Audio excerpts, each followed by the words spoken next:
जैसा कल भी कहा गया राहुल जी के माध्यम से कि इसके बाद क्या होगा, जब लॉकडाउन खुलेगा तो उसके लिए क्या व्यापक योजना आपने बनाई है, क्या रणनीति आपने तैयार करी है, क्या कदम हमको उठाने पड़ेंगे। असमंजस है, आपस में एक दूसरे से बात करने का अभाव है, चर्चा होती है लेकिन सार्थक निर्णय को केंद्र सरकार ले नहीं पा रही है।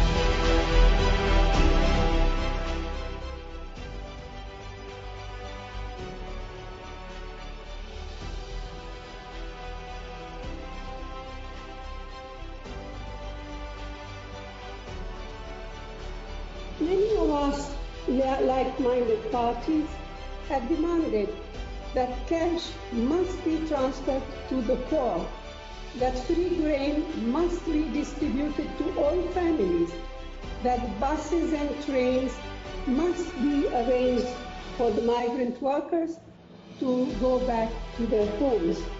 मुझे बताते हुए खुशी है कि देश में सबसे ज्यादा अगर नरेगा में श्रमिक काम कर रहे हैं तो राजस्थान में कर रहे हैं। 40 लाख से ज्यादा लोग आज नरेगा के तहत अपना रोजगार प्राप्त कर रहे हैं और हमने कहा है कि जो हमारे प्रवासी बाहर से आ रहे हैं राजस्थान, उनके लिए भी बहुत आसान तरीके से हम जॉब कार्ड बनाएं और रिकॉर्ड बनाएं। पिछले 10 साल में इतना कभी भी हम लोगों को रोजगार नहीं दिया। पूरे देश भर में हम लोग फेसबुक, इंस्टाग्राम, ट्विटर, व्हाट्सएप सभी माध्यमों पर अपनी बात रखेंगे, लोगों को आगे आने के लिए कहेंगे और हम चाहते हैं कि हर प्रदेश से लाखों लाख लोग जुड़े ताकि लोगों को लगे कि कांग्रेस पार्टी ने कुछ सुझाव दिए हैं, उसको सार्थक तरीके से अपनाएं। और मैं बार बार कहता हूं, मदद लेने से, सुझाव लेने से कोई छोटा नहीं बन जाता। ये संकट का समय है, एक तरह का आपातकाल है, इसे बाहर निकलने के लिए सबको मिलकर काम करना पड़ेगा।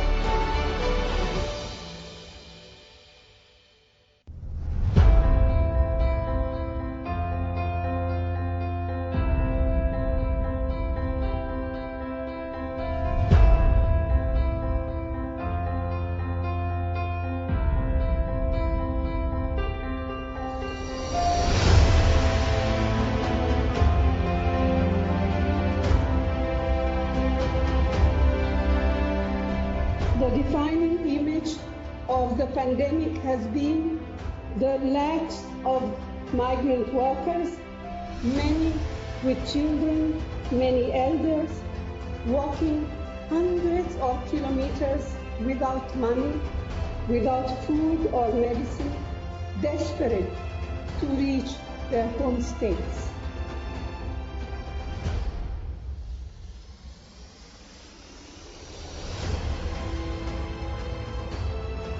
श्रमिकों मजदूरों का जो आवागमन के ऊपर राजनीति हुई बहुत दुखद थी। लाखों करोड़ों लोग सड़कों पर चल रहे थे, कोई भी देशव्यापी नीति बनाई नहीं ताकि एक स्टैंडर्ड प्रोसीजर बने लोगों की मदद के लिए। आज वो लोग बेघर हैं, बेरोजगार हैं, दुखी हैं, परेशान हैं, भूखे, आज भी लाखों लोग सड़कों पर घूम रहे हैं।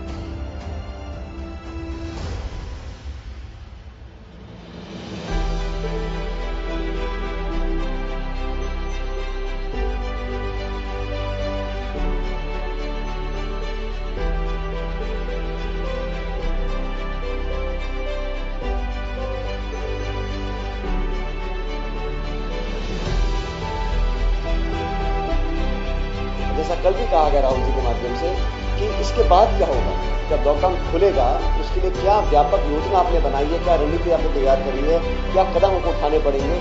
असमंजस है, आपस में एक दूसरे से बात करने का अभाव है, चर्चा होती है लेकिन सार्थक निर्णय को केंद्र सरकार ले नहीं पा रही है।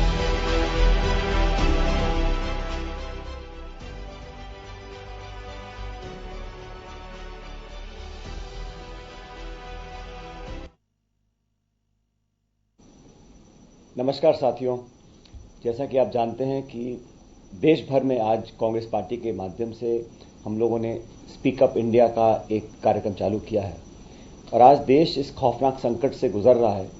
कोविड-19 और कोरोना वायरस की महामारी पूरी दुनिया, पूरी देश में है, राजस्थान में है, हर जगह है और इस चुनौतीपूर्ण समय का सामना करने के लिए हम लोगों को बहुत ज़्यादा एकजुटता और इच्छा शक्ति दिखाने की ज़रूरत है। मुझे खेद है कि आज जब हम चौथे लॉकडाउन के समापन की ओर बढ़ रहे हैं तो कोई बहुत स्पष्ट रणनीति आगे की हमें दिखाई नहीं दे रही है और पोस्ट लॉकडाउन क्या विषय होंगे, क्या रोड मैप होगा, कैसे हमको आगे बढ़ना है, इस पर कोई स्पष्टता भी केंद्र सरकार ने जाहिर नहीं करी है। बनस्पत जो हालात पैदा हुए हैं पिछले 1.5 महीने लगभग से इन हालातों का सामना करने के लिए जिन संसाधनों की जरूरत हमको थी, जो पैसा, धनराशि, अनाज, सहायता, सहयोग, मदद करनी चाहिए थी, वो पर्याप्त मात्रा में हुई नहीं। और हम सब ने देखा लाखों करोड़ों ऐसे लोग परिवार सहित, छोटे बच्चे, बुजुर्ग, महिलाएं पैदल निकल दिए। हमारे मजदूर और श्रमिक भाई बहन जो अपने घर गांव वापस जाना चाहते थे, उनके जो हालात हुए हैं उसके लिए हम सब सामूहिक रूप से जिम्मेदार हैं। मैं समझता हूं इससे ज्यादा कोई दयनीय हालत हम नहीं पैदा कर सकते थे लोगों के लिए।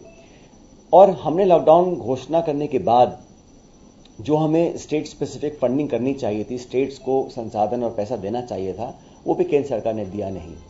और आज जब लाखों लोग सड़कों पर हैं, स्टेट के बॉर्डर सील कर दिए गए, ट्रेनें बसें बंद कर दी गई, फिर श्रमिकों के पास कोई चारा नहीं बचा था, वो पैदल निकल गए। मैं धन्यवाद देना चाहता हूं कांग्रेस अध्यक्ष सोनिया गांधी जी का। जब केंद्र सरकार ने कोई पहल नहीं करी तो उन्होंने आगे आकर कहा कि अगर कोई भी श्रमिक अपने गांव घर वापस जाना चाहता है तो उसके खर्चे का, किराए का जो भी खर्चा होगा वो कांग्रेस पार्टी वहन करेगी। जहां कांग्रेस की सरकारें हैं वहां पर सरकार पूरा वहन करेगी, और जहां सरकारें नहीं हैं वहां संगठन सामने आके लोगों की मदद करेगी। हम लोगों ने लाखों लोगों की मदद भी करी है, और विशेष रूप से उत्तर प्रदेश में जहां पर सर्वाधिक श्रमिक वापस आना चाहते थे, वहां उनकी मदद के लिए प्रियंका गांधी जी ने 1000 बसें दी थी, जिनको बॉर्डर से बेवजह लौटा दिया गया। तो एक संकीर्ण सोच का परिचय वहां दिया गया, राजनीति दिखाई दी, जिसका मुझे बहुत खेद है।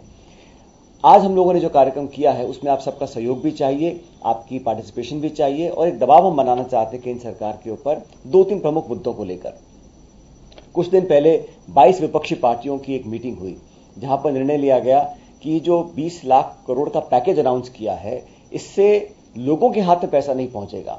ये लोन देने का एक अवसर प्रदान किया है उद्योगों को, लेकिन जो गरीब तबका है, जो विचलित है, बेरोजगार है, दुखी है, परेशान है, संकट से गुजर रहा है, उन लोगों के हाथ में जब तक हम पैसा नहीं देंगे तब तक इस संकट का मुकाबला हम कर नहीं सकेंगे। निर्णय लिया गया था कि हम जो गरीब तबका है प्रत्येक खाते में दबाव डालें कि केंद्र सरकार 10,000 रुपए इमीडिएटली लोगों को ट्रांसफर करे। अनेक देश ऐसा कर रहे हैं, पश्चिम के सब देश कर रहे हैं, दक्षिण एशिया के देशों ने किया है, लेकिन भारत में अभी तक लोगों को सीधा मदद करने के लिए पर्याप्त धनराशि दी नहीं गई है। तो इसका हमने कहा है कि 10,000 रुपए प्रति खाता केंद्र सरकार ट्रांसफर करे। हमने ये भी कहा कि आज इस भयानक स्थिति से उभरने के लिए ग्रामीण क्षेत्रों में लोगों को अगर रोजगार कहीं से मिल रहा है तो सिर्फ नरेगा से मिल रहा है, और नरेगा भी यूपीए सरकार की एक देन थी।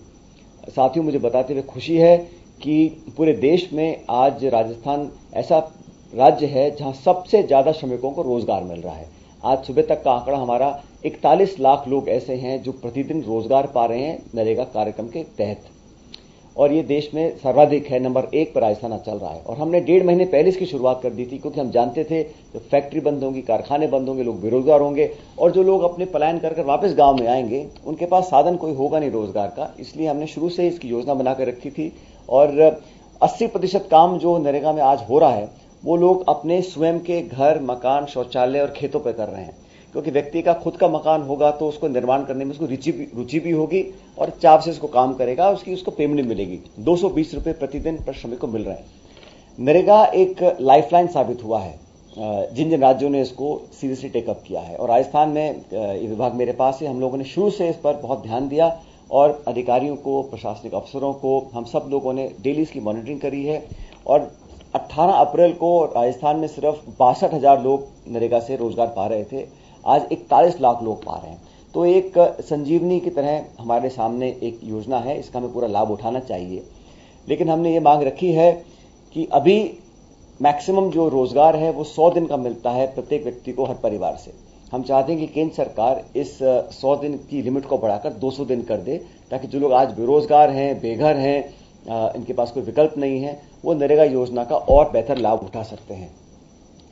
नरेगा के लिए केंद्र सरकार ने 40,000 करोड़ रुपया अतिरिक्त आवंटित किया है, और ये वही सरकार है जिसने सत्ता ग्रहण करते समय कहा था कि नरेगा से कोई लाभ होगा नहीं, और यूपीए सरकार की एक बहुत बड़ी गलती थी, और आज वही नरेगा हमारे लिए जीवनदान साबित हो रहा है। तो हमने मांग करी है केंद्र सरकार से। मैं चाहता हूं आप सब लोग अलग अलग माध्यम से केंद्र सरकार पर दबाव बनाएं। जैसे कि हमने शुरू में कहा कि कांग्रेस पार्टी ने, कांग्रेस अध्यक्षा ने ये पहल कर राहुल गांधी जी ने पहल कर कहा कि गरीब, श्रमिक, किसान, मजदूर, वंचित, जो आज लोग हम सब पीड़ा में हैं, लेकिन जो हम सबसे गरीब है उसकी मदद करने के लिए हमें आगे आना पड़ेगा। तो हम लोगों ने आज सोशल मीडिया प्लेटफॉर्म्स पर, फेसबुक पर, ट्विटर पर, इंस्टाग्राम, यूट्यूब, जहां भी संभव था, क्योंकि हम आपस में मिल नहीं सकते, अभी लॉकडाउन चालू है, इसलिए सोशल मीडिया के माध्यम से कांग्रेस पार्टी के सभी कार्यकर्ताओं, नेताओं ने मिलकर एक मुहिम छेड़ी है स्पीक अप इंडिया के माध्यम से, और आप सब इसमें पार्टिसिपेट करें ताकि लोग जागरूक हों, दबाव केंद्र सरकार पर बने, और जो हमने मांगे रखी हैं कि प्रत्येक खाते में 10,000 रुपए ट्रांसफर करें, और नरेगा का जो योजना है वो 100 दिन से बढ़ा के 200 दिन की जाए। इसी तरह और सारी योजनाएं हैं, लेकिन दबाव बनाना पड़ेगा, क्योंकि मुझे खेद है कि केंद्र की सरकार अपने 6 साल की वर्षगांठ बनाने में व्यस्त ज्यादा लगती है, क्योंकि